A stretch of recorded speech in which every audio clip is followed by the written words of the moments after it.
ಮುದ್ದೇಬಿಹಾಳದಲ್ಲಿ ಅಕ್ರಮ ಮಣ್ಣು ದಂಧೆ ನಡೆಯುತ್ತಿರುವ ದೃಶ್ಯಗಳು ಕಂಡುಬಂದಿವೆ.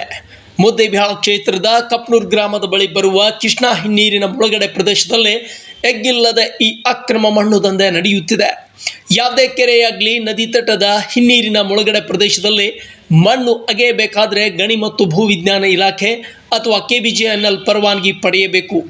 ಆದರೆ ಇಲ್ಲಿ ದಂಧೆಕೋರರು ಯಾವುದೇ ಪರವಾನಗಿ ಪಡೆಯದೆ ರಾಜಾರೋಷವಾಗಿ ಅಕ್ರಮ ಮಣ್ಣು ಮಾಫಿಯಾ ನಡೆಸುತ್ತಿದ್ದಾರೆ.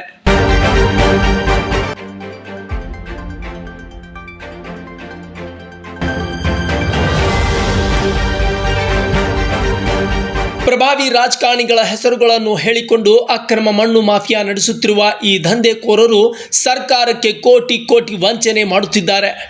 ಮುದ್ದೇಬಿಹಾಳ ಕ್ಷೇತ್ರದಲ್ಲಿ ಕಳೆದ ಹಲವು ತಿಂಗಳಿಂದ ನಡೆಯುತ್ತಿರುವ ಈ ಮಣ್ಣು ಮಾಫಿಯಾ ತಾಲೂಕು ಆಡಳಿತ ಗಮನಕ್ಕೂ ಇಲ್ವಾ ಎಂದು ಸಾರ್ವಜನಿಕರು ಪ್ರಶ್ನಿಸುತ್ತಿದ್ದಾರೆ. ಸರ್ಕಾರ ಬೊಕ್ಕಸಕ್ಕೆ ಕನ್ನ ಹಾಕುತ್ತಿರುವ ಈ ಖದೀಮರ ವಿರುದ್ಧ ತಾಲೂಕು ಆಡಳಿತ ಕ್ರಮ ಕೈಗೊಳ್ಳುವುದು ಯಾವಾಗ ಎಂದು ಅಲ್ಲಿಯ ಗ್ರಾಮಸ್ಥರು ಪ್ರಶ್ನಿಸುತ್ತಿದ್ದಾರೆ. ಇನ್ನು ಟಿಪ್ಪರ್ಗಳ ಮೂಲಕ ಅಕ್ರಮ ಮಣ್ಣ ಸಾಗಾಟವಾಗುತ್ತಿದ್ದು ಇಡೀ ರಸ್ತೆಗಳೇ ಹಾಳಾಗುತ್ತಿವೆ ಎಂದು ಗ್ರಾಮಸ್ಥರು ಗೋಳಾಡುತ್ತಿದ್ದಾರೆ. ಆದರೂ ಈ ಅಕ್ರಮ ಮಣ್ಣು ಮಾಫಿಯಾಗಾರರು ರಾಜಾರೋಷವಾಗಿ ಹಗಲು ರಾತ್ರಿ ಎನ್ನದೆ ಲೂಟಿ ಮಾಡುವುದೇ ತನ್ನ ಕಾಯಕ ಮಾಡಿಕೊಂಡಿದ್ದಾರೆ.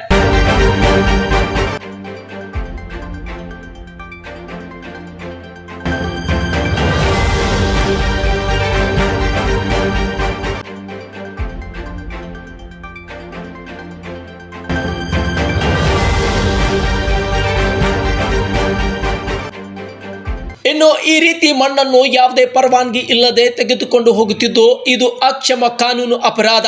ಇಷ್ಟೆಲ್ಲ ಗೊತ್ತಿದ್ರೂ ದಂಧೆಕೋರರು ಎಗ್ಗಿಲ್ಲದೆ ಮರಳು ಮಾಫಿಯಾ ನಡೆಸುತ್ತಿದ್ದಾರೆ.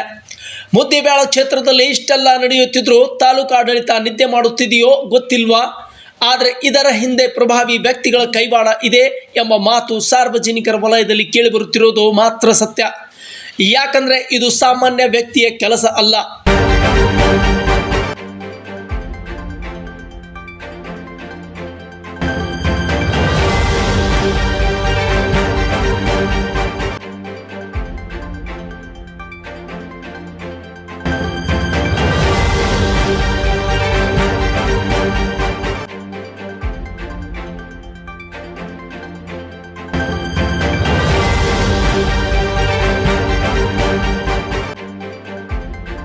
ಒಟ್ನಲ್ಲಿ ಮುದ್ದೇಬಿಹಾಳ ಕ್ಷೇತ್ರದಲ್ಲಿ ನಡೆಯುತ್ತಿರುವ ಈ ಅಕ್ರಮ ಮಣ್ಣು ದಂಧೆಗೆ ಬ್ರೇಕ್ ಹಾಕುವುದು ಯಾವಾಗ?